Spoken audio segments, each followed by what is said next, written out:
It's really good. Like they really Is that like yours or they Mr. wrote it down Asher? at the bottom. Oh, nice. Okay. I feel like you should keep that one out for future reference. I wasn't even really. But maybe, wait, is it Simmons maybe?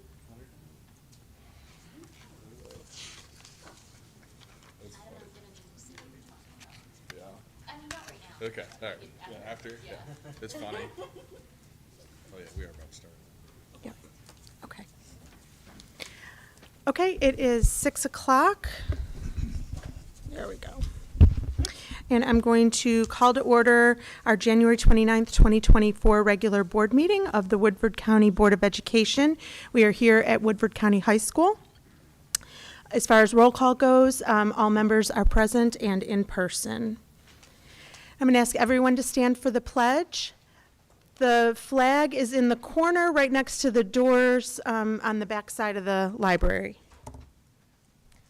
I pledge allegiance to the flag of the United States of America and to the republic for which it stands, one nation, under God, indivisible, with liberty and justice for all.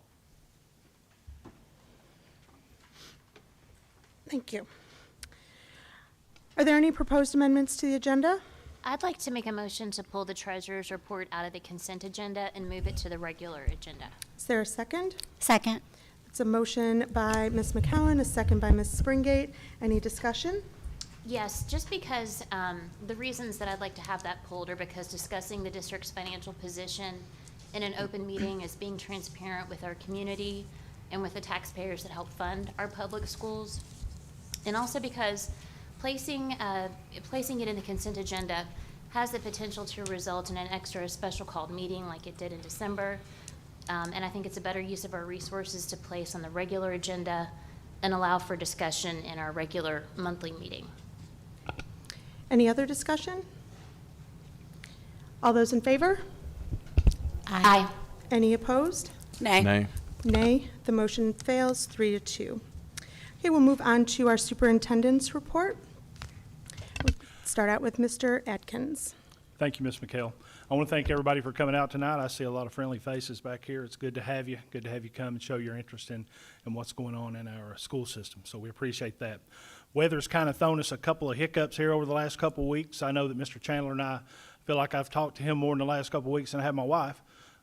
He's a great resource, and actually Emily Downey reached out about the Chamber of Commerce luncheon, and I said, talk to Drew. You don't want to hear from me because Mitch Barnhart don't go to school over here. He's speaking at the Chamber luncheon. You guys need to get together and make a decision on that one. But thank you for everything you do for us, Drew. And really, it's just, if not from maps to just forecasts he shares, he does a great job with that. So thank you. I'll probably touch on some things in my report that I'm going to say I won't steal anybody's thunder today. Because I want to talk about some systems that we have had audited here in our district. And I want to start with our attendance audit. The term I think used at the high school was they had never seen a high school that with as few issues at this size. So we'd had a great attendance audit. We were able to recognize our attendance clerks today for that work they do. And Ms. LaShannon Stratton, am I correct on Stratton? I don't know why I want to call her Standifer because I had a student in class. That was Stratton, I'm sorry. But she leads that attendance group and does a great job with it along with Mr. Wells so and Mr. Rayburn as well. So thank you guys for what you do, but we were almost flawless. So we had a really good audit with that. We've also had an immunization check through, or we call it would be an audit there too. We had 3 schools that were at 95% or greater, and you know what kind of an undertaking that is, to, even with your own children, to get them vaccinated. Those schools were Southside, Huntertown, and Northside. So congratulations to you guys. Congrats. We're very proud of the work that our nurses are doing. It's a big undertaking. We're seeing so many students right now, and one of the things that I have asked Ms. Hinman to do is to put together a report that would show you how many students we're seeing every day that we would have typically had to send home that we're able to do something for and keep them in school, and what that does for our attendance. Even though our attendance is Actually, we did a report on that as well the other day. I had Mr. Wells do that, and we're running neck and neck with about anybody around us. So attendance is just traditionally right now 93, 93 and a half for almost everybody. Transportation department. We had this audit just before Christmas, and again, I think the statement used was this is a model district. As KDE went through all the paperwork, went through everything that we had to give them for audits, everything was flawless. So to say that our district is sound with our systems, I think would be an understatement. And it takes a lot of hard work from the transportation department, from the attendance department, our clerks here at the schools, our staff here at the schools. You know, we've got to get teacher notes in, parent notes in, and all those things. So it's not an easy thing to do. So my hat's off to everyone in the district for the hard work and the way that everything has turned out in our audits. So thank you for that. And that's it for the month. Thank you. Moving on to recognitions for the month. We will have Ms. Bailey come up and present our new National Board Certified Teachers. Good evening. Woodford County is proud to announce that 2 teachers in our district have achieved National Board certification this school year. This brings our total to 35 National Board teachers currently teaching in our district. Our most recent board certified teachers include Allison Kiefer at Woodford County High School and Lindsay Ritchie at Southside Elementary. In order to become a board certified teacher, candidates voluntarily complete a rigorous certification program that consists of 4 components: assessment of content knowledge, reflection on student work samples, and video and analysis of teaching practice, and documentation of the impact of assessment and collaboration on student learning. These components were designed by teachers for teachers to identify the essential knowledge and skills required to advance student learning and achievement. This is a serious commitment of time and energy, but teachers who achieve certification describe the process as transformative. National Board Certification is the highest professional distinction available in education. It benefits students, teachers, and school systems by advancing the quality of teaching and learning. Extensive research shows the value of board certification on student learning. The impact is even greater for minority and low-income students. Having board certified teachers in our school is important because their commitment to student learning and achievement aligns with our mission in partnership with families and community to provide challenging learning opportunities for all students, to promote student growth and achievement, and to prepare students to strive for excellence, says Elaine Kaiser, principal at Huntertown Elementary. As our population of National Board Certified teachers has increased, we see teachers helping guide teachers, setting higher expectations, and exhibiting leadership. I encourage all of our teachers to consider board certification, both for the enormous impact it has on the students and their own careers. Ms. Kiefer and Ms. Ritchie weren't able to be here tonight, but if we can still give them a round of applause.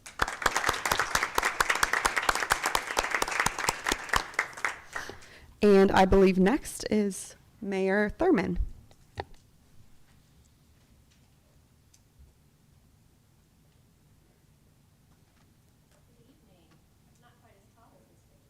Can you all hear me?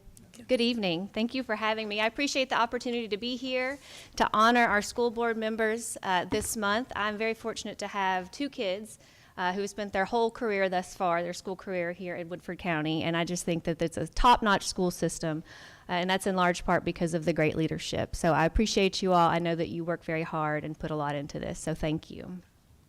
This is a proclamation honoring the members of the Woodford County School Board, Board of Education during School Board Recognition Month, January 2024. Whereas our community values a quality education as a vital step along the pathway to success for our children, and whereas Angela McHale, Amanda Glass, Adam Brickler, Sarah McCowan, and Sherry Springgate contribute greatly to this community through their service on the Woodford County Board of Education. And whereas these decision makers are responsible for maintaining strong, effective budgetary oversight, high standards for employment, and a safe, well-managed set of school facilities. And whereas these board members are serving our community with integrity, honor, and a commitment to our children's futures. And whereas January 2024 marks Kentucky's observation of their contributions through School Board Recognition Month. Therefore, I, Stacy Thurman, Mayor of Midway, do hereby proclaim the month of January 2024 throughout this community as School Board Recognition Month, and urge all citizens to honor Angela McHale, Amanda Glass, Adam Brickler, Sarah McCowan, and Sherry Springate for their service. Thank you all. Thank you.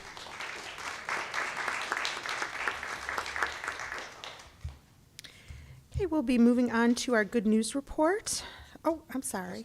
Oh, I'm sorry. As part of School Board Recognition Month, it's become practice for quite a few years now, rather than gifts being given to the board members, that the board members give back a book to each of the school libraries. We have a special edition of that this year. You may well be aware of it because I know you have the article there on your tables of Mr. Dwayne Depp, D. Depp, who is a Woodford County student, started at Northside Elementary, a student of mine, worked his way through our middle school, high school, and beyond, University of Louisville. So we're honored and privileged for his book to be the book of choice, to go although it is elementary gear, to also be going to our middle school, high school libraries, as well as the Versailles and Midway branch of public libraries. Invited Dwayne here today, D, I should say, just to tell you just a little bit about where the inspiration came from Mr. Man, his book. If you come forward, please.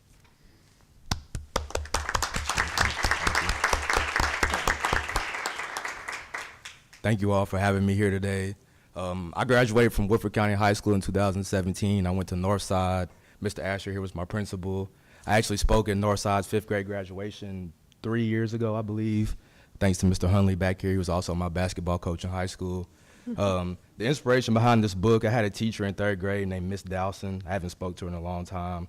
I would read and write stories all the time when I was in 3rd grade at my table with my fellow classmates.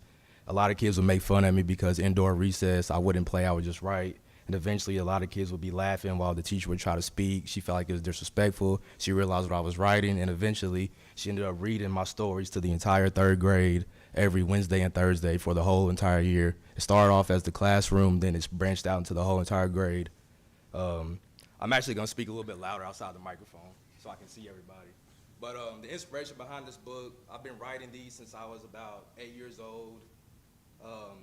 It was called Bill the Pencil versus Eddie the Eraser. It was just about, two characters who battled with each other. And my real inspiration behind this was just the fact that once I went to middle school, I became really lost in sports. I discovered that about girls. I got lost in girls, sports. A lot of people were telling me how good I was at sports, and there's a lot of great athletes coming through Woodford County now. And one of the things that happened to me was I got really lost in that aspect of sports and who I was. I was a great writer. I won Kentucky Essay of the Year 2 times, the Grandparent Essay, the Dare Essay. When I was in college at the University of Louisville, I ran track there. I feel real bad for the Ravens. I hung out with Lamar a lot in college. But, when I was at Louisville, I also proposed an article for the National Ocean Conservancy, which got picked up by the Miami Heat. I created a reusable and sustainable bag called the Best Bay bag, which is a retro design bag that got picked up when I was 21 years old, maybe. I got to do a lot of cool things, but throughout that whole period, everything looked good, but behind the scenes, I was completely lost. I didn't know who I was. I was so caught up in the limelight of just being a great athlete. I got away from my creativity. I stopped reading, I stopped writing, and as I got older and things really hit me hard and life really hit me, I finally was able to just kind of get back to who I was, being a writer, being an expressionist, a creator. And I feel like there are so many kids where we're from, I'm sure everyone in here can relate, that at one point in your life, you kind of got away from yourself.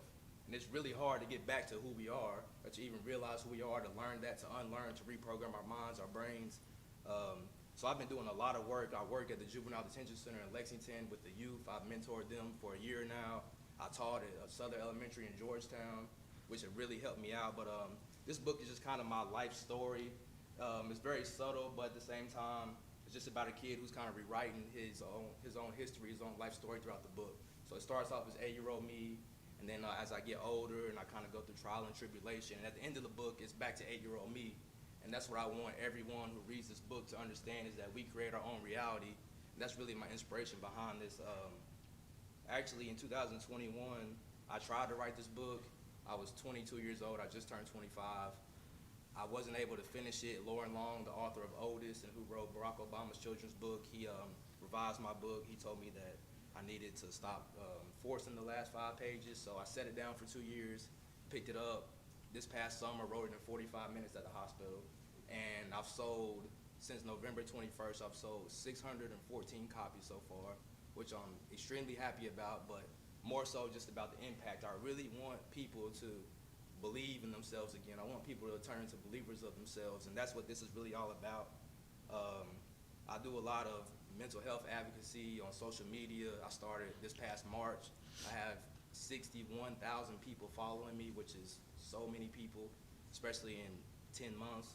But I just want to say thank you to Woodford County especially for not only recognizing this book, but for allowing me to, express myself as a kid, and that teacher, my principal at that time, because that really, looking back on that, that really helped me out so much, and I want to be able to give that back to students. I've been able to speak at a lot of schools the last 3 years, and I know I'm a lot younger than a lot of other authors, but I'm working on my 3rd book right now. I finished my 2nd in November when this book became published, so I just want to say thank you all, and that I really appreciate you all for recognizing this, and that's just a little backstory about my book, but thank you so much.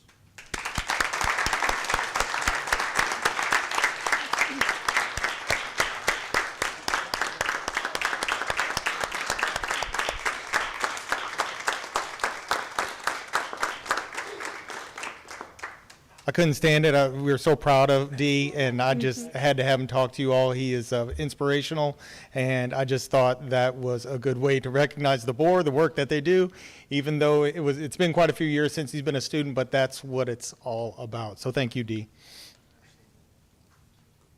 Thank you, Mr. Asher. Thank you, Mr. Depp. Congratulations and wonderful job. We are all so proud of all of our students, past, present, future. And it's really exciting to see what you've done and what you're continuing to do. Thank you. Okay, now we will move on to our good news report. I'm going to just kind of go random this month. I feel like we always do the same order. Ms. Glass, how about you go first for us this month? Okay, so I'm probably going to still, can you hear me? Some things off people's lists, but my good news report this month, I wanted to share a huge congratulations to our former former student rep, Hannah Hash. Hannah is Woodford County's Distinguished Young Woman, and she recently competed in the Kentucky Distinguished Young Woman program in Lexington. Not only did she walk away with preliminary awards in self-expression, interview, and scholastic awards, she also was the first runner-up in the state. So just wanted to send our congratulations and shout out to Hannah. All right, Hannah. Ms. McCowan, you want to go next? Sure. One of the things that I wanted to mention, I was really excited today to see on our social media page, I know Mr. Wells and lots of other folks have been working on this, but our Watchdogs program has been expanded to middle school and high school. And that's so exciting because I think that the impact that having extra sets of hands and some extra adults in our buildings, I think it can have so many benefits, and I've read lots of articles and research on how beneficial that can be. So I'm very glad that not only do we have our Watchdog program in the elementary schools, but we've expanded it to our middle school and high school. And I think it's going to be great. I think it's going to be great for our kids and for our staff, and I can't wait to see just how successful it is. So thanks to everybody, Mr. Wells and Chief Sutton and everybody else who's worked on that program and getting it rolled out. Appreciate that. Wonderful. How about you, Mr. Brumley? You want to go next? Yeah, absolutely. I just want to start off by thanking our Woodford County government, emergency management, EMS, police department, road crews, and school faculty for helping keep our schools open and safe. I think we did a really fantastic job at being open when we can, and even during NTI instruction. Thank you to the staff and faculty and teachers for continuing that educational excellence that we strive here for at Woodford. And so thank you all for this cold snap that we have endured together. So good job on that note. And I want to acknowledge we've had this student here at the board meetings nearly every month. Miss Addie Moore was named the Gatorade Kentucky Girls Cross Country Player of the Year, and that's the first time in history that a Woodford County High School student has been named for that award. And so just a huge congratulations to Addie Moore and all she does. She is one of the most humble people you will ever meet, and she is so deserving, and we're so proud of her. And then a few other things is our UCA, our cheerleaders are headed to UCA Nationals next week, so wishing them good luck. And same with our KMEA All-State Choir, Band, and Orchestra participants who will also be representing Woodford County Public Schools in Louisville next week. And that's essentially event with the top choir, band, and orchestra students from across the Commonwealth. So congratulations to those individuals as well. And then last but certainly not least, congrats to our boys and girls basketball team for their sweep at Collins this weekend. That was great. And thank you to our archery team for really showing out at the Boyle County Invitational. So we're doing great things in Woodford County, and I'm so excited to kick off the year strong. Excellent. Thank you, Mr. Brumley. Ms. Springate, how about you? Okay, I picked really obscure ones this time, so I was sure that nobody was gonna get these ones. So the Kentucky Department of Education is accepting applications for a junior from Woodford County, or I think there'll be a junior at the time of their appointment, for a student rep on the board there. So I thought that would be exciting. I don't think we've ever had a Woodford County member on that. I think it would be wonderful. And then the other thing is the Teacher of the Year applications are due by February 23rd. So hopefully we can get that honor again. Okay. Thank you, Mrs. Springate. Mr. Brickler? Yeah, so had the opportunity to go to Excite Night at UK on Friday night and saw a lot of parents and students there. I know the district did a good job of promoting it and the different administrators to get a lot of students to go enjoy that. It was very cost effective for people to go. So just great seeing all the students there enjoying it, getting to see some collegiate sports. Also, I love that we had a published author here tonight because if anybody didn't know, we got a lot of cards and handwritten and handcrafted things from students from the district, and a lot of them are very creative. And so having an artist here that was able to express himself when he was that age is really cool, and just the link that we have all these today was really, really neat to see. So also, I got to give it up. I know I'm copying a little bit, but Hannah Hash with the DYW, and actually, we got to participate. We got to be a host family for that this year. And so just seeing that competition, and I encourage anybody that's interested, it's all about scholastics and interview skills and talent, and you get thousands of dollars in scholarship money if you are successful. So definitely encourage anybody to do that. Also, Watchdogs, like Ms. McCown mentioned, great program. I've participated in it, and I definitely encourage anybody to do that as well. It's great to be in the schools and see just how big of an impact and how many smiles you can put on kids' faces when you talk to them. So, yeah, that's everything for me. Thank you, Mr. Brickler.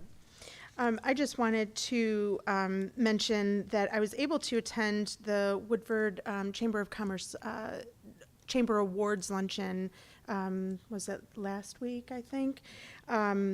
And we honored the 12 students that graduated from the Leadership Woodford program. And I wanted to say thank you to the Chamber of Commerce for partnering with the high school. Thank you to the high school for allowing that partnership to exist. I think it's a wonderful program for our students. I know, Mr. Brumley, you are one of the graduates, so congratulations to you. And I love the opportunities that we are able to give our students to interact with people in the county. I think, one of the things I want to make sure that we do is bring our students back to live in Woodford County, and I think the more that we can get them to interact with businesses and other leadership in the county, that's going to help draw them back to us after high school and after college. And then I also wanted to say a big thank you to all the schools. Every year, I know people probably don't see what we get on Board Appreciation Evening here at the board meeting, but every year we get stacks and stacks and stacks of homemade cards and little notes, and they mean so much, I think, to all of us. We're really grateful for all of those. I have every single one that I've ever gotten, and I know that I'll look back on those very fondly after my board service is over. So thank you very much. Okay, we will move on now to our high school update. I think we've got Mr. Ratliff here. I saw you, yes. Happy New Year. Happy New Year. There's been a lot of good news, so I hate to talk about the weather, but it's been cold and rainy. We have, there's been a lot of production in the last month, but it has definitely, without a doubt, slowed down. We can handle some rain, we can handle some cold temperatures, but the combination and the not above freezing has created, quite the mess. So we'll talk about the schedule and what that means here in a few minutes, but I always do it to start off wrong. As far as the financials, the total project cost still remains $73,066,931.50. The total construction cost to date is $60,996,915.34. The total construction cost billed to date, this is through the end of December, is $35,730,651.59. Got the dollars too soon. The percent of contract completed is 59%. The original substantial completion was October 1st of 24. Currently, I'm showing the revised substantial completion at 11/26. What that means is, so our weather days are based off the monthly NOAA report. We don't get that until the month is finished. So as of the 25th, which is what NOAA is showing as of today, that would mean there are 10 days added to the schedule. It was like a total of 16 days. We account for 6, which is the average for January, but this January's been well above average. So, don't expect it. I know they're giving some rain tomorrow, so we'll have to see what the rest of the week brings, but hopefully it don't vary too much from that.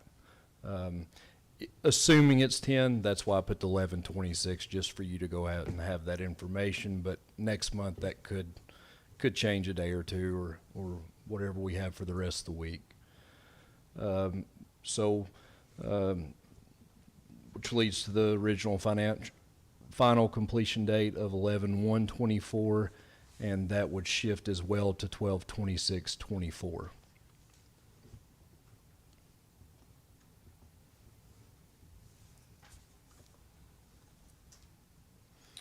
No change for the contingency log. Still roughly 78% remaining. Is that 2.3 million? A little over 2.3 million, and your contingency remaining. There are no change order documents to review this month. I do expect some to be here next month. There's several proposal requests out that contractors are currently pricing, so should be some to you for next month for approval. As always, just our building sequence, the way the construction is flowing. Here is a little bit of an updated video, and this just shows this is just a time-lapse aerial, and this is February 14th of 23 to January 5th of 24, so roughly 11 months apart. The previous one we had shown last month the whole building wasn't covered or had deck on it, so there's been several changes.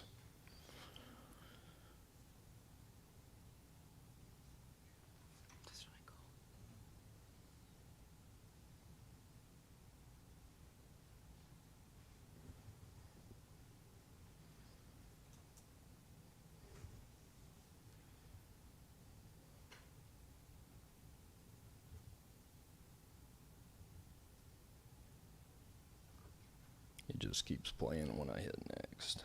There we go. So here is a side-by-side comparison. Front entrance of the building from December to January. As you can see on the right-hand side, your gymnasium, auditorium, that area has decking and a lot of roof going on. The roofing installation is kind of the problem with this weather. You need it to be 40 degrees, definitely not below freezing, and you know, not raining. It's not ideal to have roofers. Definitely in freezing conditions, absolutely no roofers are working. And even rain, you know, a certain amount of rain, they call off work. So, you know, and that's from a safety standpoint as well. So, the past 30 days in Area C, we have completed interior gas piping, completed sheetrock prime and paint, completed intermediate paint coat, completed the first and second floor devices, completed the fire protection rough in, completed domestic water piping, completed fire stopping, started controls install, started ceiling grid install, started light fixture install, started install of first floor distribution equipment, and started tile installation. Area E, completed brick, completed first floor wiring, completed domestic water piping, completed fire protection rough in, completed domestic water insulation, completed duct insulation, completed sheetrock installation, completed metal wall panels, completed fire stopping, started sheetrock finishing, and started second floor wiring. Area F, completed above slab plumbing, started brick installation, started window installation, started gas piping, continued hydronic piping, continued domestic water piping, and started controls install. Area D, started interior wood blocking, started gas piping, completed the first and second floor electrical rough in, completed above slab plumbing, completed steel roof erection, completed lightweight insulating concrete deck system, and completed exterior spray foam. Area A, completed install of exterior door frames, completed steel erection and high roof, completed the lightweight insulating concrete deck system, started PVC roof install, started second floor electrical rough in, started domestic water piping, and continued first floor electrical rough in. Area B, completed bar joist and decking, completed exterior wood blocking, completed topping slab, started the PVC roof, and started exterior spray foam insulation.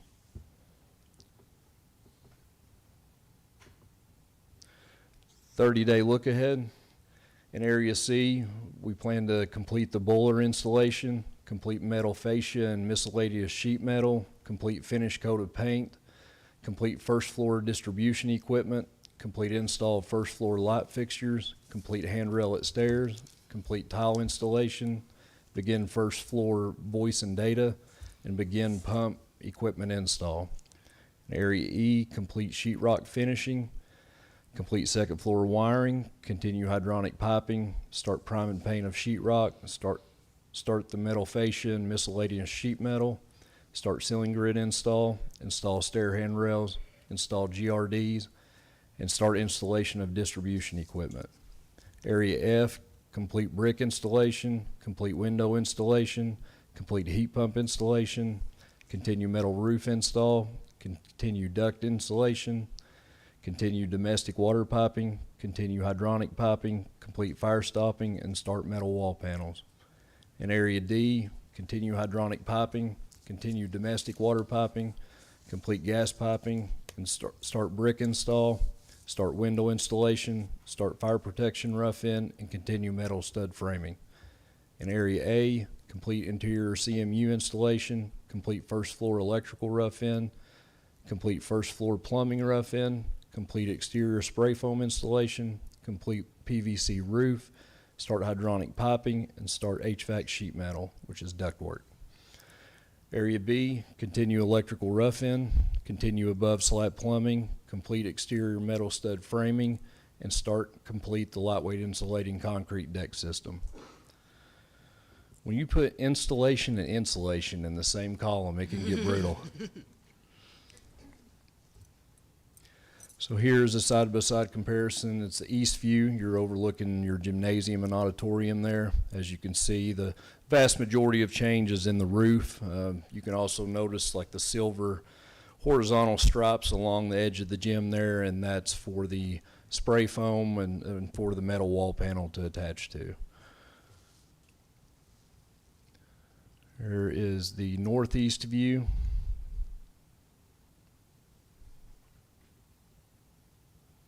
Northwest view.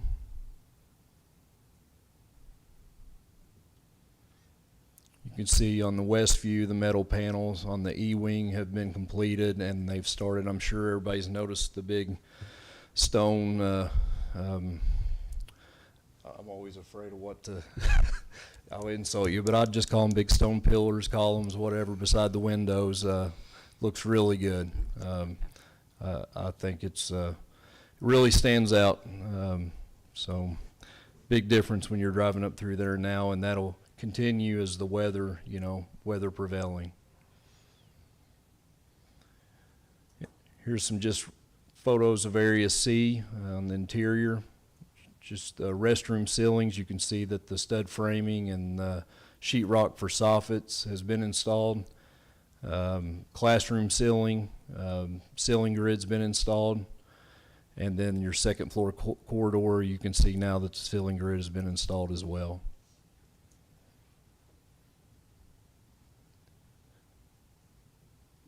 Interior photos of Area E, the second floor corridor. So E is following C, it's always just a little bit behind. A lot of MEP rough in above ceilings going in right now, and we hope to start ceiling grid on that soon. You can see a lot of the sheetrocks hung in the math classroom. Sheetrock finishing has started, so it's catching up with E quickly.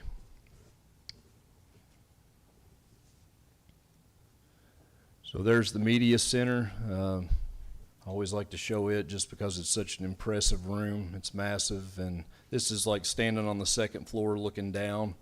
And you can see the framing in the center of the media center has been installed. And then the second floor corridor, that's like with my back to the media center, looking down the corridor towards like the main entry area.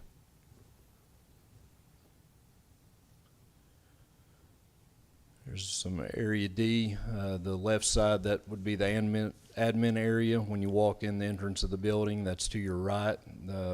Currently working on stud framing and MEP rough-in that area. Took a picture of a classroom. That's the special ed conference room.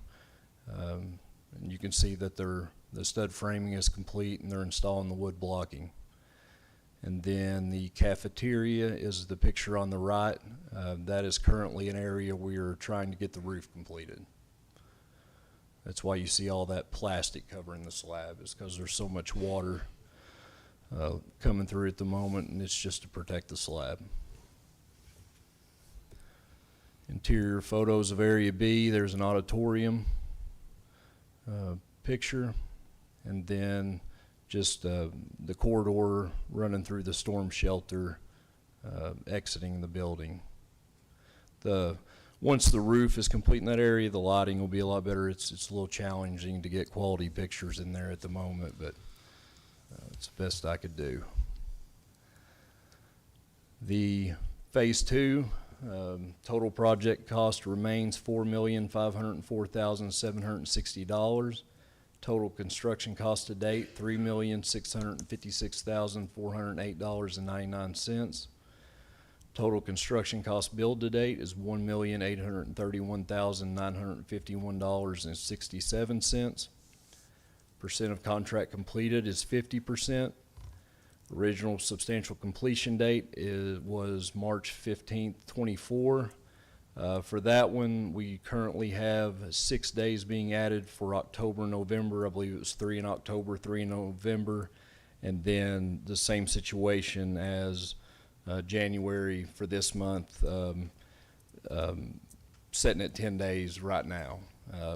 That one differs than phase 1 because, of course, there is no work going on when it's wet. There is no at no point, if it's a rain day, does it not push the completion of that project. It's all site work related. So that's where the substantial completion currently stands, and next month we'll have those final numbers ready for you. Contingency log remains the same. You're still at 45.16% remaining, $308,888.41. There is a side-by-side, not a lot of changes. There's been a minute amount of work, but nothing major has went on there. It's just been too wet, and you'll do more damage than you make progress. As far there was so little, there wasn't a point in putting the 30-day progress. So 30-day look ahead, we do plan to continue the concrete sidewalk and continue the sanitary sewer tie-in, which is making its way up from the front of the new high school, and it makes its way up to the left-hand side of the track there.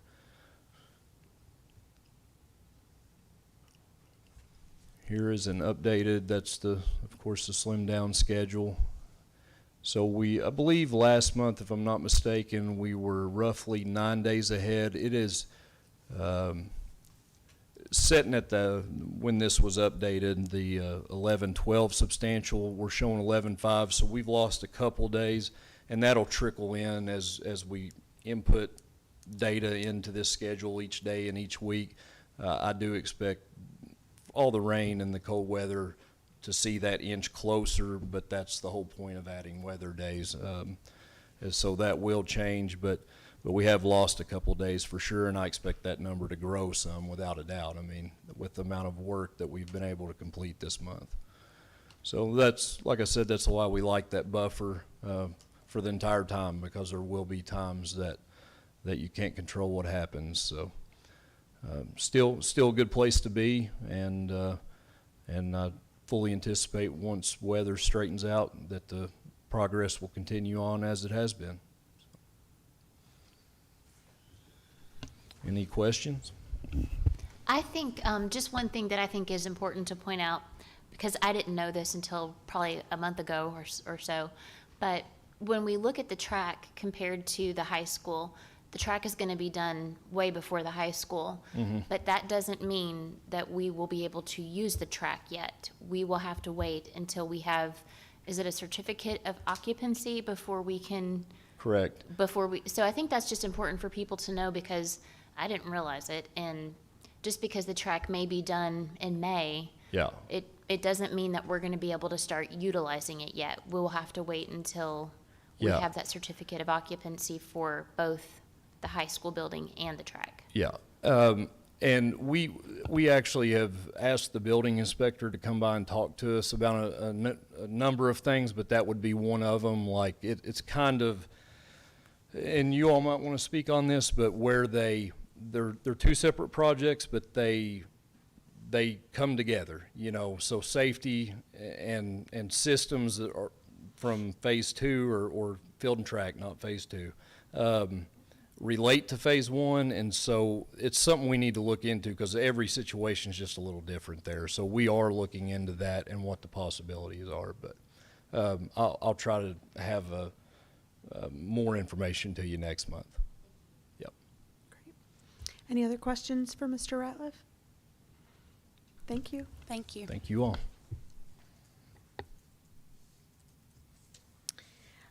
Next, we have on the agenda the cornerstone for the high school, and this would be the cornerstone for the Masons.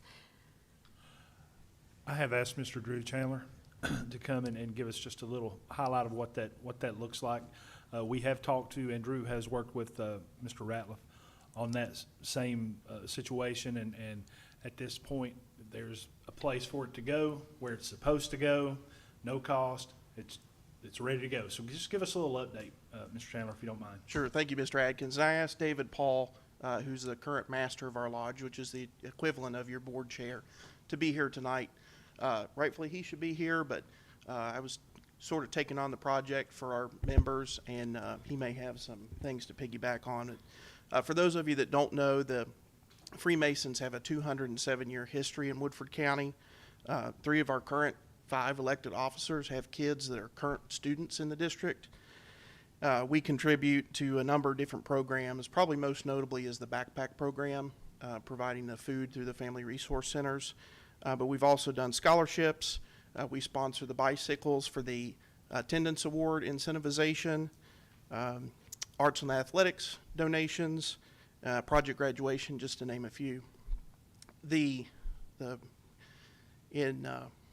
Before we had precision engineering instruments, masons would lay a cornerstone, and the construction of the building would be based off of that. So it had to be laid with precision, with the tools of the time, and everybody did their work off of that. Symbolically today, the cornerstone is representative of a good foundation for its intended public use. We have sponsored cornerstones for the last 3 constructed public facilities, would be the ambulance station on Big Sink, the coroner's office next door, and the police department on Main Street. We reached out to Mr. Adkins when we saw an opportunity to have a cornerstone laid at the new high school, and that has brought us here tonight, and we're happy to answer any questions that you might have.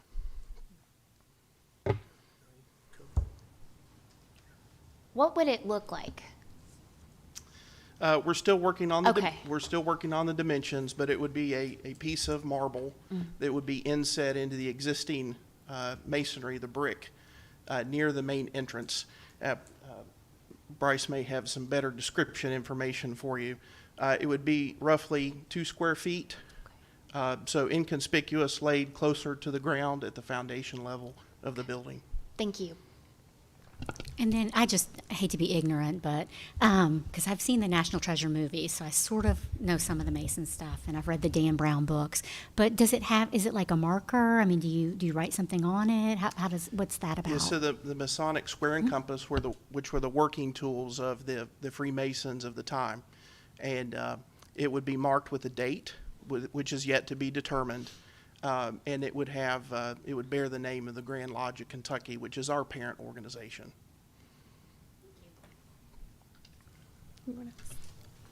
Well, I look forward to seeing the design, what that's going to look like, and we certainly appreciate everything that the Mason organization has done for the community, and more specifically for Woodford County Schools.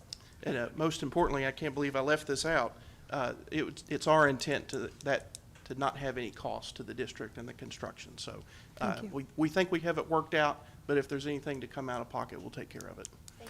Thank you. Mr. Paul, I want to say that I've heaped a lot of praise onto Mr. Chandler today, but also want to do the same for you as you have certainly provided us with many opportunities to help our students through your leadership, and you and your lodge and all your members. We can't say enough good things about you. I mean, you know, it's every year between $10,000 and $15,000 donations to our backpack program, and the bicycles you see sitting in the lobbies. I mean, these guys are second to none. So thank you as well, and we greatly appreciate you in Woodford County Schools. Thank you, Superintendent. Thank you. Thank you. So we have a golf tournament coming up in September, not to go too far off the agenda, but that's our main fundraiser for the backpack program. And look for information for that to come out. If anybody's got some clubs, they can dust those off and come out with us on it's the 4th Monday in September. And then if you don't mind to shoot that brochure to us, we'd like to help get that out too, because it helps our kids. It's, the money pretty much goes directly to our students. So certainly shoot that to us, and we'll get Ms. Bailey and get it on our social media as well. So thank you. Thank you. Thank you. Okay, next on the agenda, we have, oh, yes. There was no motion. We don't have a design or anything, so I think there's still some details to work out, and that'll be on a future agenda. Okay. So next on the agenda, we have our new high school furniture update, and that update is going to be given to us by Rostron Architects, Mr. Hughes and Ms. Lemire. Hi, we appreciate the opportunity to say a few words about furniture in this building. Of course, we believe that this is a really 21st century looking, cutting edge building design focused on collaboration and flexibility.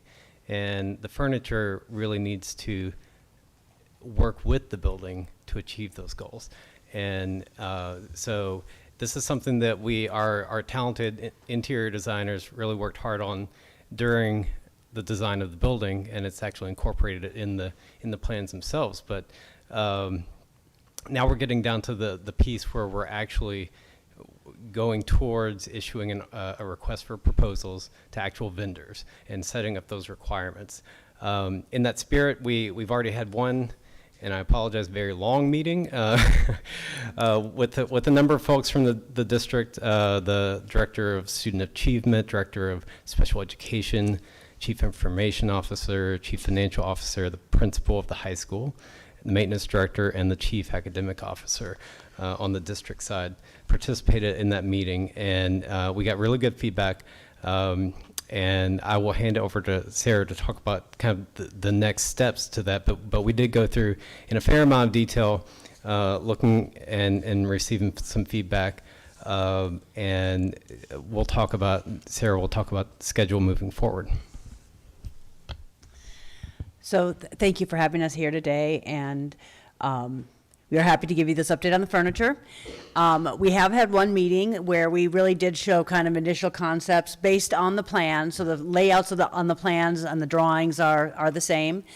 And our next step is obviously to have another meeting. So that meeting is scheduled for February 8th, and all of the people who were involved in that first meeting will be in the second meeting, and we're going to show kind of that continuation of the furniture selection. So we showed a lot of furniture before, and they made some selections, and now we're going to show that again to make sure that it is what's going to work for the high school. After that meeting, we will be putting together kind of a package that we will give to 3 to 5 furniture vendors, and we will say, this is what Woodford County selected, this is the furniture they want to use. What do you have in your line that you can propose back to the district and make your case for why you want to put your furniture in here? And that will go out to the vendors probably kind of mid-February. The vendors have time to put all of that information together, and then they'll submit their proposal to you. You guys will get to review those proposals and select all of them to interview, or if you say, no, these 3 vendors are really showing us what we want to do, then we would hold interviews on those vendors on Monday, April 15th. We will then award that package or you will award that package to one of the vendors. And then there's a series of meetings with the vendors to actually select the final fabric that is going to go on any of the chairs and all of that stuff as a part of that package. And then the goal is that the orders are all complete and ready to put into the furniture vendors by kind of mid-June to July 1st. And we kind of coordinate that date. We kind of go, okay, substantial completion is here. How long is the lead time? And we want to make sure that we're kind of getting the furniture on site at the same time as substantial completion, because we don't want it to get early, because then there's no place to store it. And we don't want it to be late, because then you're waiting on furniture. So we're really coordinating that furniture arrival with substantial completion and making sure Clay is ready for it. So that's the plan for furniture. Okay, wonderful. Any questions for RTA? I just wanted to double check on the furniture. Was that included in the BG1, or is this a separate cost? How does that work?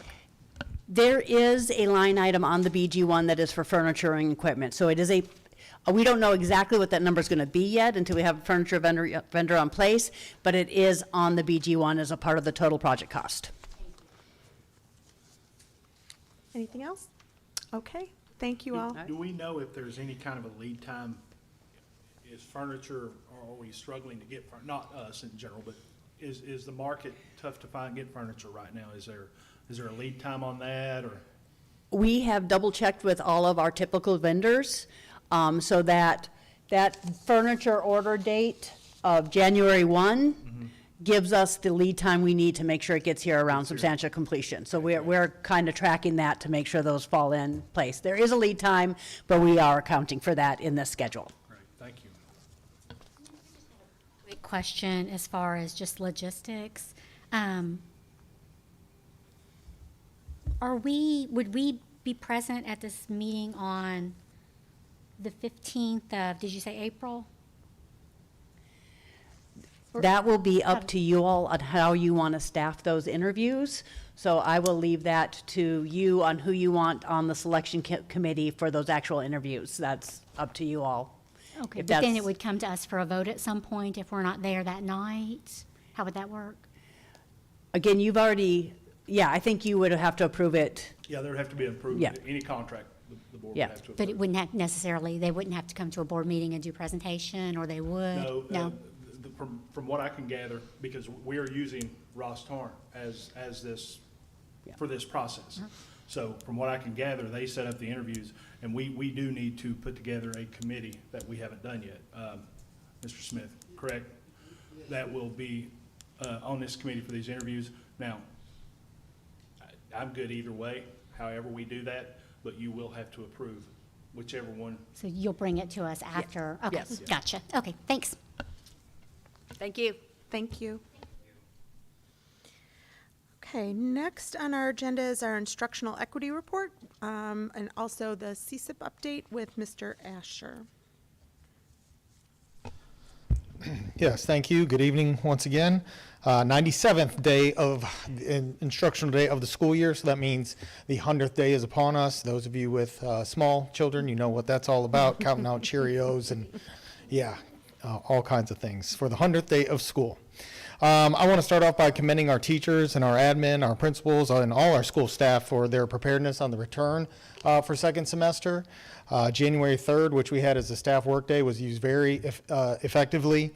And then the calendar helped us out as well to come back then with 2 days. You had the workday and then 2 days to reestablish routines and expectations and then get going with a full week that following week, then to be interrupted by weather, as we've talked about. So again, commend them on their preparedness. I know you spoke to that with NTI. That's become old hat of sorts, so they were well prepared for that. And we've learned through COVID and kind of done a combination of things of supplying the work mostly digitally through the learning platforms we have, but then also having teachers available live for office hours, as we call them.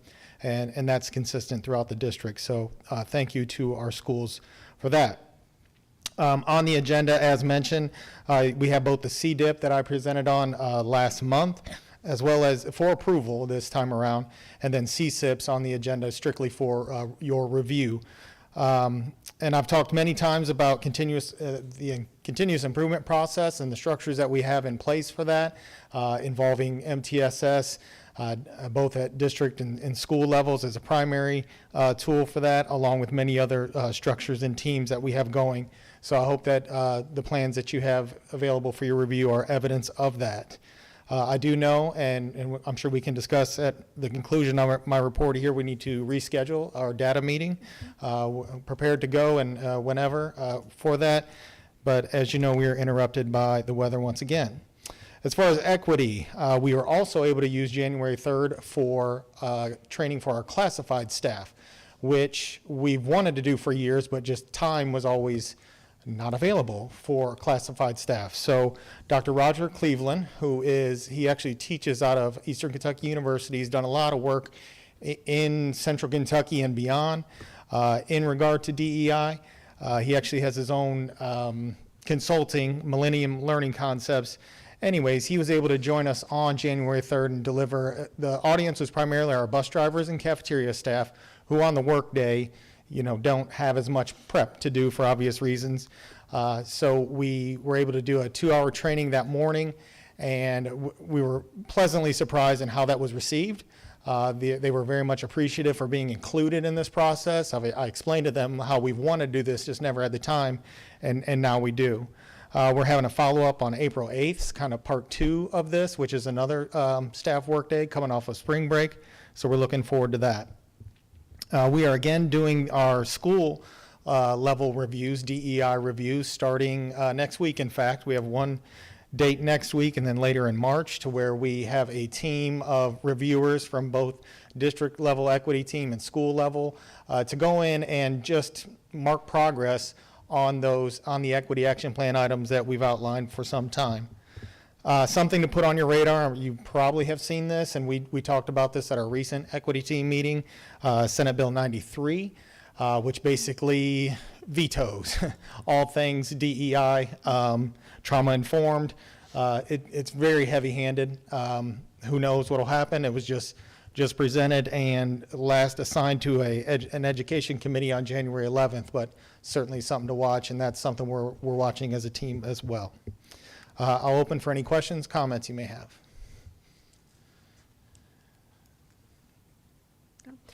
The only comment I would have is if anybody is not familiar with SB 93, maybe take a minute to search that and see what that's all about. And I think we'll be hearing more about that in the coming session. And we'll probably be looking, I'm sure, Mr. Morgan, to you for some guidance on that. I agree. Thank you. Thank you very much. I think Eric's already sent some things on that as well, if I'm not mistaken. At one point, if I'm correct, it states, no funds shall be spent to aid with DEIB, which is, I think, detrimental to our students, our community, our culture in general. Agreed. Thank you. Next, we have our school safety presentation. And this is our quarterly update, and I think this is maybe our third one that we've been doing since we discussed. Are we up to 4 now? Maybe. It's been a few, yeah. So in one of our previous presentations, we talked about the School Safety and Resiliency Act broadly, the components of that. And so tonight we want to focus in on one piece of that, and that is the compliance visits that the school safety marshal does annually at all schools. So tonight we're just going to talk about that piece more in depth.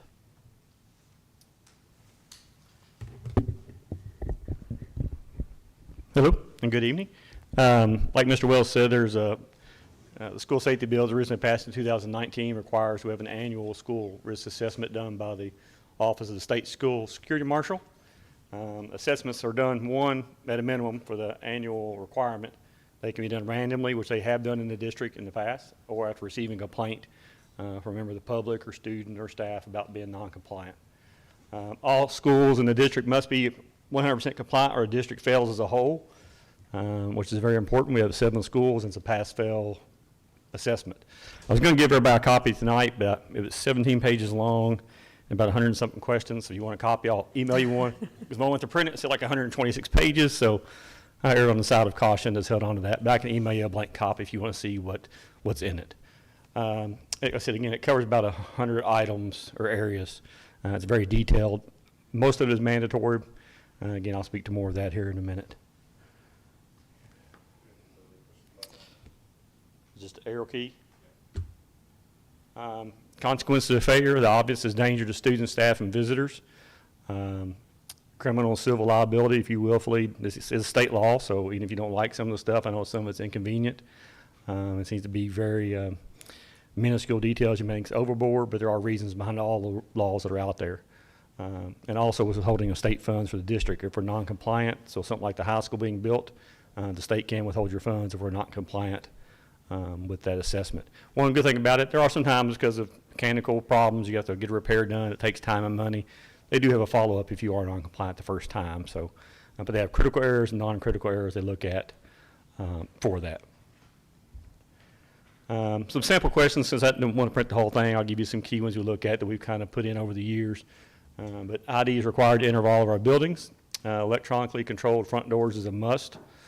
Classroom doors must be shut and locked during instruction time. There must be a threat assessment team at each school. At least 2 members must be on that team. It can be any staff member, but it has to be at least 2. We currently have an SRO in each school. I want to say the numbers I saw the other day in the state were around like 780 statewide. The law also requires the SROs to be armed, which we all are. Another good point for our district is 1 mental health worker per 250 students. I think we're at 1 per 187 for our last numbers. So we're well ahead of the curve there. We must provide the state an updated plan each year, an emergency operations plan. It's called All Hazards Approach. That's done each year and sent out to all the first responding agencies in Woodford County. May I ask a question on this one? So the very first item is ID required to enter. And I know for me, for example, when I enter the high school, and when we enter any building now, we stand in front of the camera and we have to hold up our driver's license. Mhm. Yes, ma'am. That's fantastic. What about students that are entering off the normal cycle of beginning of the day, end of the day? Right now, there's no student ID required. Actually, Okay. Mr. Wells, I just sent him an email today. We're looking into some visitor management technology, and just happened to run across one today that, because we're required to use Infinite Campus by, again, not really my area of expertise, but some kind of law that we have to use it. A lot of visitor management systems don't integrate with that.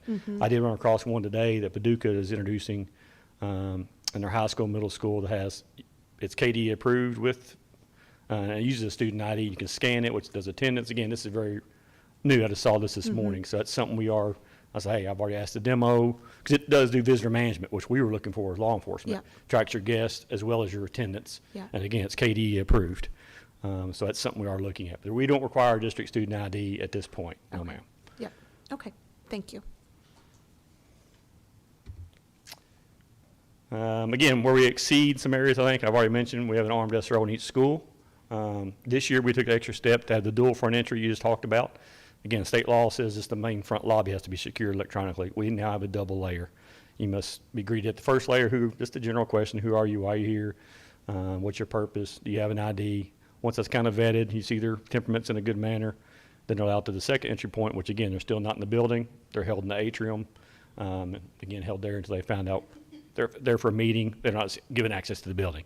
If your meeting's at 10:30, it's 10:15, just kind of hang tight there until that person's ready for you. Then you get to proceed on, if you clear all the protocols at the beginning. Another thing in the report I talk about is ballistic upgrades. I won't go into detail where ours are or what it is, but our school does have some ballistic upgrades other districts do not have. The handoff, this is when I was going to pre-print it, but if you look on the last page, and I'll email you this assessment tomorrow so you can see it. But on the back page, there's about another 30 questions of not mandatory stuff that we have to have, but they just kind of ask. I'm assuming some of this is probably going to come in the future as well. They're seeing who has it. But in that area, and I looked today, I think we have about over 20 something of those items already check marked as far as having. So again, I see some of that coming later. So that's another plus for we're ahead of the curve there. For this year, our assessments have been completed. We did pass. All schools got a 100%. Also, to follow up on the SROs, one thing to be an SRO, we all have to have 120 hours additional training to be a school SRO, and we've all completed that training as at the end of last year. Any other questions? I don't have any questions. I think this is great information to have. I wasn't super familiar with it, so thank you for bringing it and focusing on this topic, and appreciate all your hard work. Thank you. Just a little good news. I don't get ahead of the curve, but just to talk about the SROs. Currently, like I've mentioned before, the district is funded all of it. I sent Mr. Wells an email the other day. Again, it's proposed legislation, it's still early on. Many things are subject to change. But I know the proposal this year it was, I want to say $20,000 per school reimbursement for SROs. I know it wouldn't cover all the costs. I know it's still pending. Bills can change. But I did see that just fall in the General Assembly some the other day. So that would help the district some if that were to pass to recoup some of those costs. Because again, every district's doing it right now is through their own money. So that'd be gratefully helpful to the district if we can get that. Sure. Thank you, Chief Thank Sutton. you. We appreciate it. Okay, we are now to our opportunity for audience public comment. We have one public comment today, and that is from a Mr. Benton Hansen. Benton? Thank you. Can you hear me okay? Maybe get a little closer so. Okay. Is that fine? That's fine. Yes, I'm Benton Hansen. I live at 230 Prospect Place in Legends subdivision. And me and my wife guardians to a 10-year-old that goes to Southside. Having, it's kind of a misnomer, I think, back in the back. Legends has a sidewalk. Southside doesn't have a sidewalk. And so I'm for Southside being able to connect to the Legends sidewalk. I think there's a lot of retired people, but then there's also a lot more kids than what you think in there. It's only half built, and they're progressing pretty quickly. So I'm supportive of anything that the school board can do to help get that sidewalk in place. So thank you very much. Thank you, Mr. Hanson.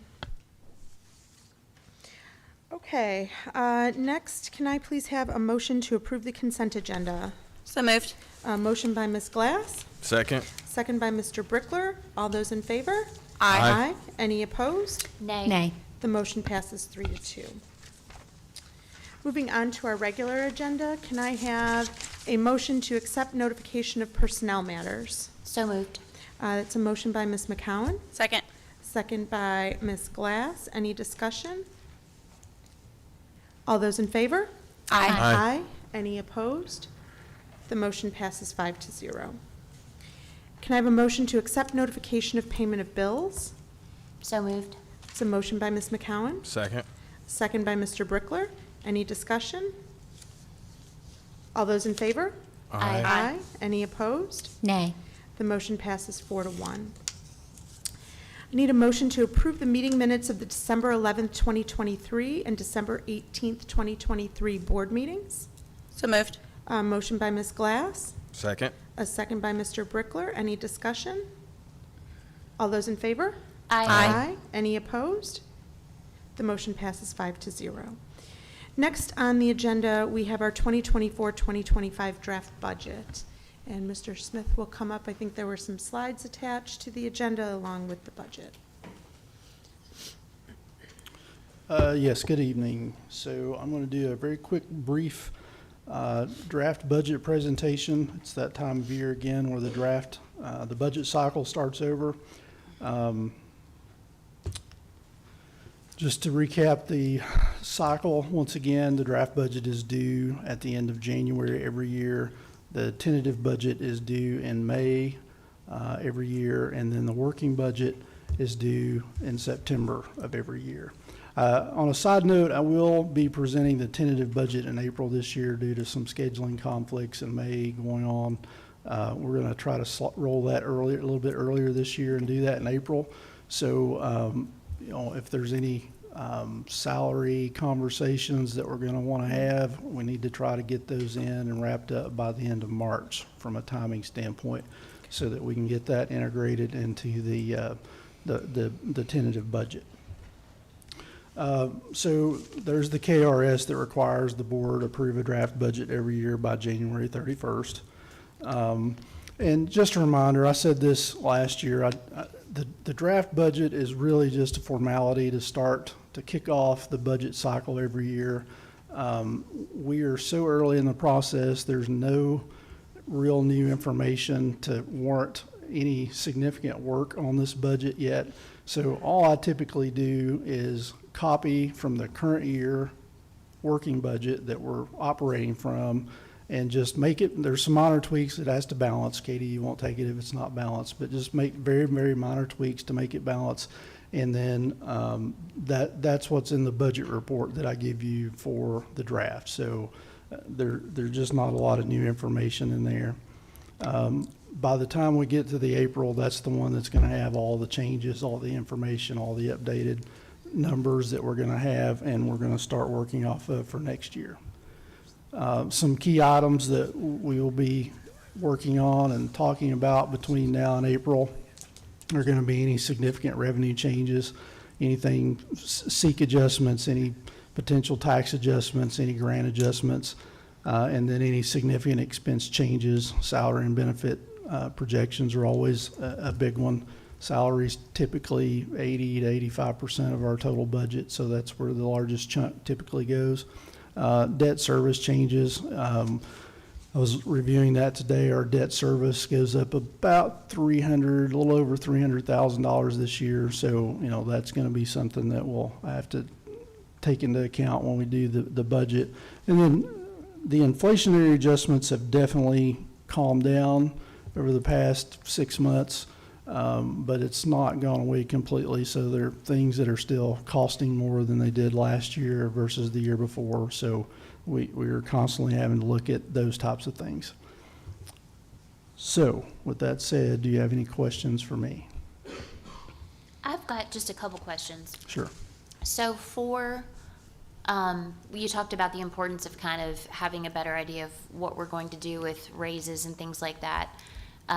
Is there anything built into the budget? I know you said it was kind of copy and paste from the current year. Is there some allowance, would you say, kind of already built in to account or to support that? No. Nothing. There's no, yeah, no, Okay. because we didn't account for that when we built the current year operating budget, so. Okay. Yeah, no. All right.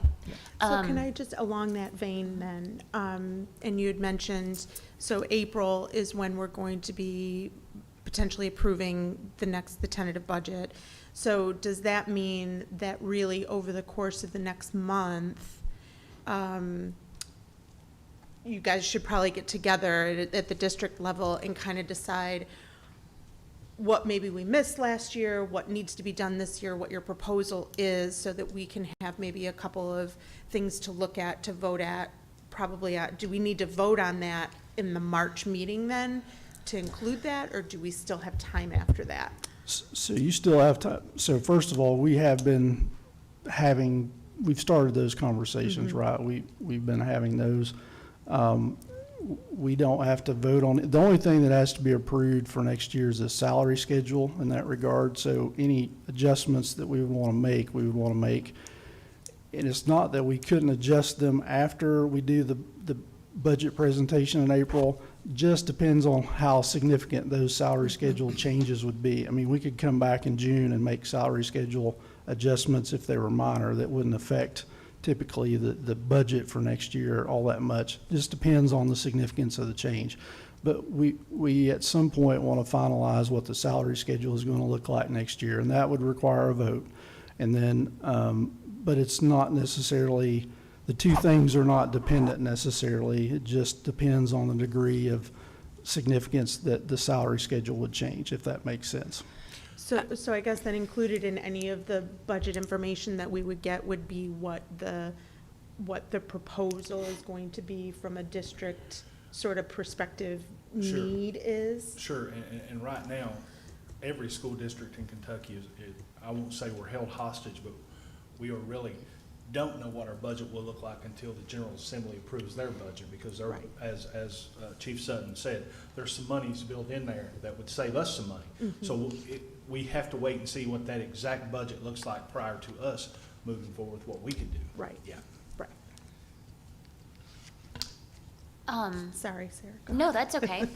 It's a good Oh, do you question. care, before we move on, I would just say, I think it's really imperative that we do that planning, and that as a board, we kind of have that oversight and help kind of guide that process and get the information that we need so that we can start planning. And I really appreciate having the next budget meeting in April, so that we've got time to do that before it's immediately due to KDE, like last year was not ideal.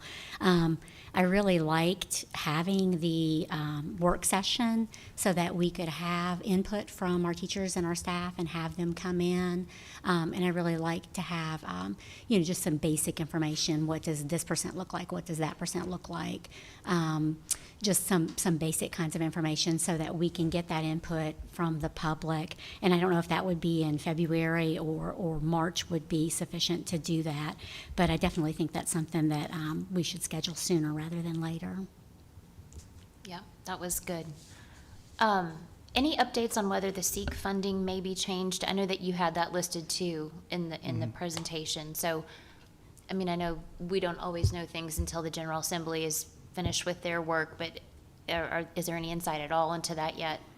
Right now, there's a 4% increase proposed on this side of the budget, which will be a $168 increase. And that's convoluted too, just much as all the SEEK is, but that doesn't mean we would get the full $168, because what happens is your local contributions play a part of that too. So when your assessments go up, your SEEK tends to go down. Right. But as of right now, there's a 4% for this year, and then the second year of the budget proposed is another 2%. Now, I've heard rumors that it could go up to 4,500. If it did, that would really, really help us to be able to give a nice raise, much like we did last year. That Okay. would help us. But again, that's rumor. We won't know until they go in and vote on that thing. So Okay. yeah, that's, To be determined. yeah. Okay. Unfortunately, I wish we knew and we could go ahead because, we want to do everything we can for our staff. Yeah.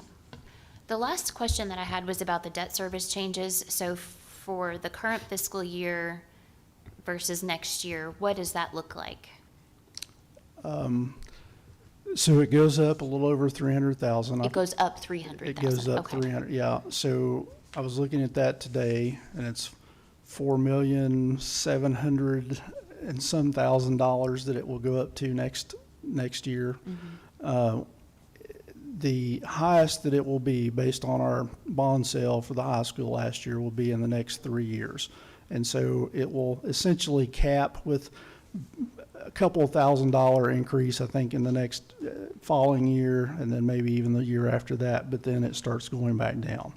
So 4 million, please don't quote me, but it's $4,770,000 is going to be the highest that we'll have during the course of this bond service for the high school, and that will be in the coming 3 years. So. Thank you. And while we're talking about it, there's going to be, or maybe it was in the consent, but there was the SFCC offer of assistance that we received. So that increased our bonding capacity about $300,000.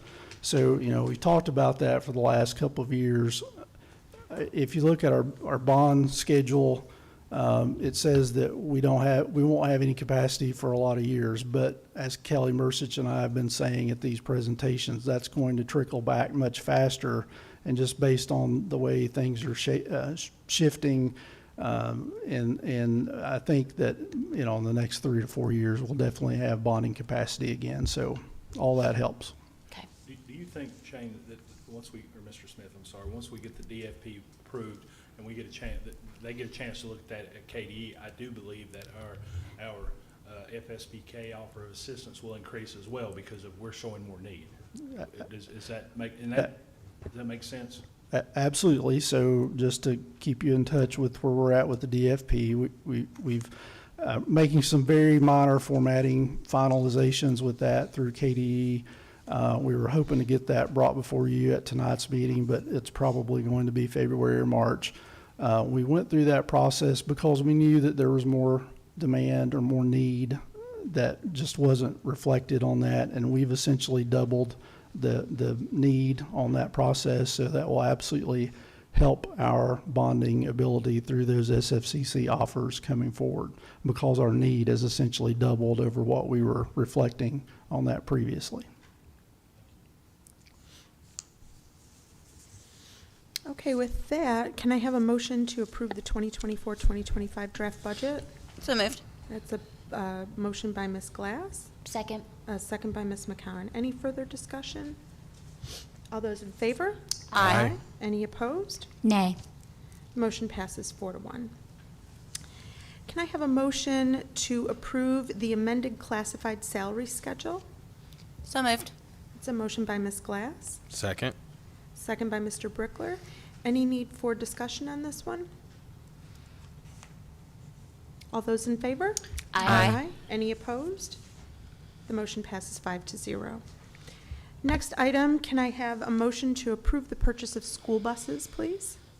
So moved. That's a motion by Ms. McCowan. Second. Second by Ms. Glass. She just. I know, right there. Beat ya. Right there.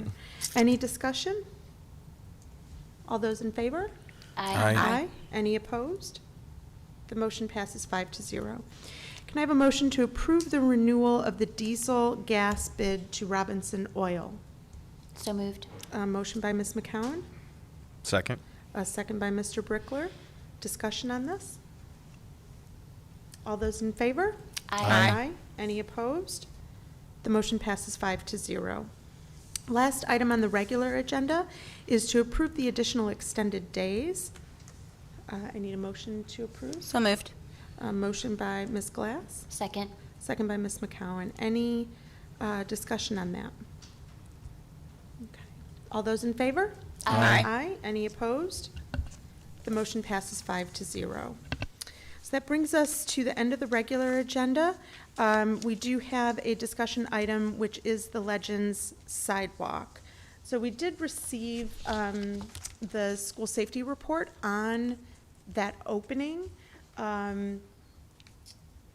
Atkins, did you or did Officer Sutton want to come up and just give kind of a overview on what the summary of that report said about that opening, that placement? We shared that with you, that document. Yes, We- everybody Thank you. received that. It's attached to the agenda for the evening for anybody in the public that would like to go take a look at the details of it. If you get a chance, it's the last piece on page 4. They actually have pictures and the whole 9 yards. Yes, I actually reviewed that today, from the Center for School Safety comes through and they do a more of a recommendation walkthrough, not more mandatory like the school security marshal. That was in there. I think I sent y'all an email with some of my concerns. I'm either opposed or against the project. I do believe if we go forward, there is some safety concerns we should address before we just go out and cut a hole in the fence and go forward with it. I'll be glad to participate in that if you want any more recommendations from me or even Officer Patrick from it's his school. He knows more about it than I do, but there are some safety concerns I think need to be addressed before we just build a sidewalk through and then the Center for School Safety agreed. There were some photos. They had even made a proposal Yeah. of a new location. Different not necessarily location. from where it's at, but up towards the front of the school. I think that's the biggest concern, is the location in the back of the school. And like I said in the picture, you can see the dark red, which I don't think it's up there. It's not up there. Anyway, the front of the school proposal, I think would, if we could all work together, we could make that happen fairly easily, maybe, at least out to the parking lot. Can you talk a little bit about that? About the proposal to relocate the access point. So, because right now, the way that it is as y'all know, it's a fence with a lot of brush. So are we talking about cutting an access point somewhere else in the subdivision? It would be, if possible, and I know actually there'd be cost on both parties, both sides, but it would be and it wouldn't, I don't know if the subdivision would even want to put a sidewalk or just a gravel walkway up. That would allow us then to have students enter into the front of the building. We're at the front of the building where buses stop and where parents are dropping off, and would allow us to maneuver those students around a sidewalk that's there at the back of the parking lot into the front door. So yeah, it would be, there would have to be, the fence would have to come down with a gate that we talked about earlier about having a gate that would lock. But yeah, we'd have to clean up brush on both sides, I would think, ours and the subdivision. So then would the next step be that we would need to get like some design, like some bids from, or have the architect, I mean, I know they've already been out there and kind of given some proposals, but given this recommendation from Kentucky Center for Safety, then what would be our next step to kind of see what, as far as costs, and then, I certainly think this is something that, we can look into some grant funding and, perhaps city and county, kind of something we could work together, Sure. and. I think that the next, Sorry, I was going to say, I think you had mentioned earlier too, that maybe we can look into some funding from Project Greenlight from Matthew McConaughey, who has a huge foundation now for safer schools, and that was as a result of the Uvalde incident. So he might be somebody that I thought that was a great idea, Amanda, when you had thrown that out there too, and that could help in these endeavors. But I agree, it'd be nice are we still talking about the same hole? Are we wanting a new hole? Do we have to go back to the Legends to ask if it's a new hole? I think that's the start. Yeah. That we start with maybe the developer over there and that group, and see if they are willing to do that.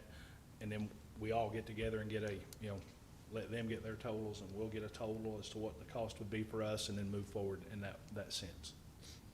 what would be a timeline? Because I think everybody hates bureaucracy and you don't want to get bogged down. Sure. So I think that the report has some really good recommendations. But there also are equity issues. You have the other elementary school students able to come and go on these paths through these fences.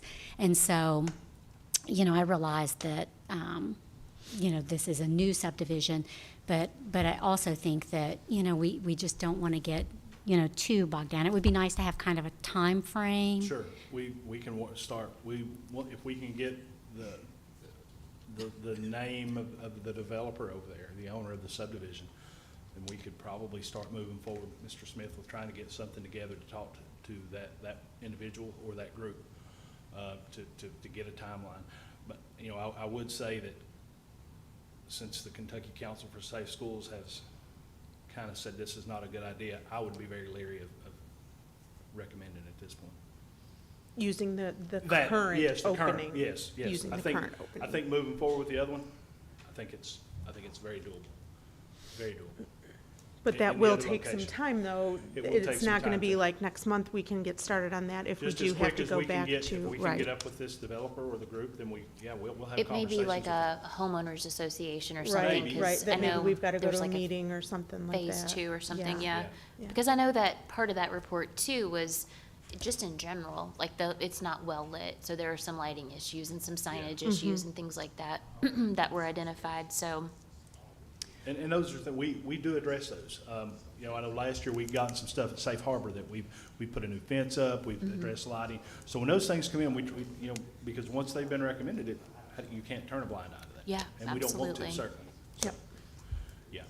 But I do believe if everybody's in agreement that this is very doable, even, like I said, I don't know that it has to be a sidewalk path from their side. It could even be a gravel path that the students could walk on. Looks like Mr. Smith's already making some Yep, connections. it does. He's wheeling and dealing over there. And I'll just say for my part, I'm a parent of a Southside student, so having less traffic, I mean, if that's going to help the lines, if it's going to give them a safe walkway, I do agree that moving it from the back of the property where there's not a lot of visibility, where you'd have to, have more people back there, moving it to the front where it is a more visible walkway to come in, I think makes a lot of sense. But yeah, all for it if we can make that work.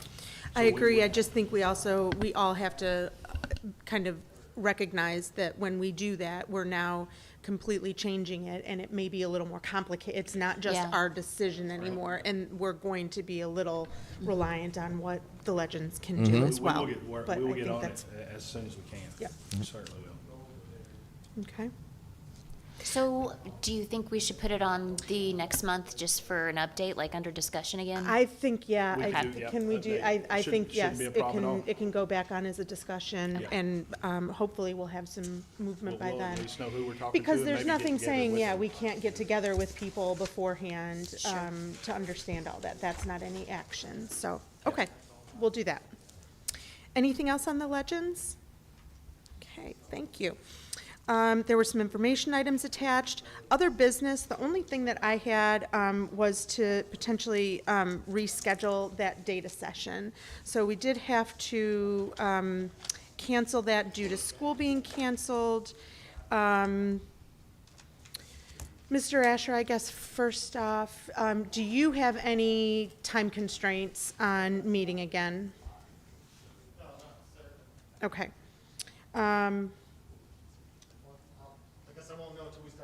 Right. I mean, is this something we want to do next week, the week of, actually, next week, or how about the week of the 5th? Would that work for anybody? The week of the 5th of February? How about Monday? Monday, 6 o'clock, 5:30? What do we If say? 5:30 would be good, if we could do, I know Can you do 5:30 was, 5:30? is 5:30 good with you all's work schedules? Sarah, can you do, Yeah. Sherry, 5:30? Okay, so we'll schedule Monday, February 5th at 5:30 at the board office for the data session review. Okay, can I have a motion to adjourn? So moved. The Monday, the February 5th, sorry, would that work for you? Oh, yeah. So real quick. Yep. Because of a lot of the knowledge that's involved in this report that we had attached. Mr. Raymack had pulled that, but has attached the picture. Oh, okay. So, That's fine. because Oh, there's yeah, things- there was the whole, yep. Mhm. So but the picture is attached to the agenda, so Okay. folks can look at that. Yep. And see. Everybody got that? Okay? Yeah. Okay. Motion to adjourn? So moved. Motion by Ms. McCowan, Second. second by Ms. Glass. All those in favor? Aye. Any opposed? The motion passes 5-0. Very quickly, I have to call to order the Woodford County School District Finance Corporation Board of Directors meeting into session tonight, January 29th, 2024, at the Woodford County High School. Roll call, all members present and in person. We just have one item on this agenda, and that's to approve the meeting minutes of December 11th, 2023, School District Finance Corp. Board Meeting of Directors. Can I have a motion to approve those minutes? So moved. Motion by Ms. Glass. Second. A second by Mr. Brickler. Any discussion? All those in favor? Aye. Any opposed? Nay? Oh, no, I didn't mean to say nay. It's been a really long day, everybody. I did not vote nay, I voted aye. The motion passes 5-0. I need a motion to adjourn. So moved. A motion by Ms. McCowan, Second. second by Ms. Glass. All those in favor? Aye. Aye, aye, aye. Any opposed? The motion passes 5-0. Thank you, everybody. Have a good night.